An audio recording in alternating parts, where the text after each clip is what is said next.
So next one చూడండి, మా కింద దత్తాంశం చివరి ఫలితం ఏంటి సార్? ఇది నాకు చాలా ఇష్టం సార్.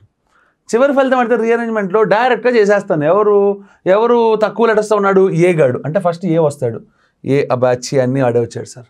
నెక్స్ట్ రెండు అక్షరాలు ఎవరెవరు ఉన్నారు? Is to. ఇద్దరు రెండు అక్షరాలే కాబట్టి అప్పుడు మనం ఏం చేయాలి? ఆల్ఫాబెటికల్ ఆర్డర్లో చూడాలి. ఫస్ట్ ఈజ్, తర్వాత టు.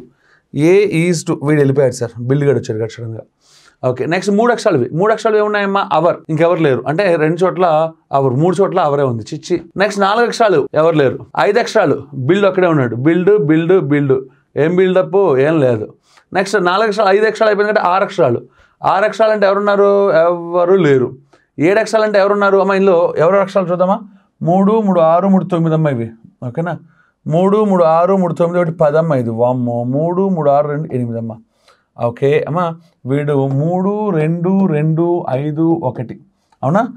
సో ఇప్పుడు చెప్పండి, ఎవరెవరు వెళ్ళిపోయారు? ఆల్రెడీ 1 గాడు వెళ్ళిపోయాడు. ఓకే, 2 గారు వెళ్ళిపోయారు. 3 గాడు వెళ్ళిపోయాడు. అవునా? అవరు. నెక్స్ట్ 5 గాడు కూడా వెళ్ళిపోయాడు. నెక్స్ట్ తక్కువ ఉన్నది ఎవరమ్మా? బిజినెస్లో. అంటే నెక్స్ట్ రావాల్సింది మనకి బిజినెస్. అంటే బిల్డ్ తర్వాత బిజినెస్ రావాలి. ఓకే, ఆటోమేటిక్ రిమైనింగ్ కూడా కావాలి వెరిఫై చేసుకో. ఆ తర్వాత 9 అంటే ఆబ్జెక్టివ్, లాస్ట్కి ప్రాఫిటబుల్. ఎస్. సో ఆన్సర్ ఏంటమ్మా? 4th option is the answer. ఓకేనా?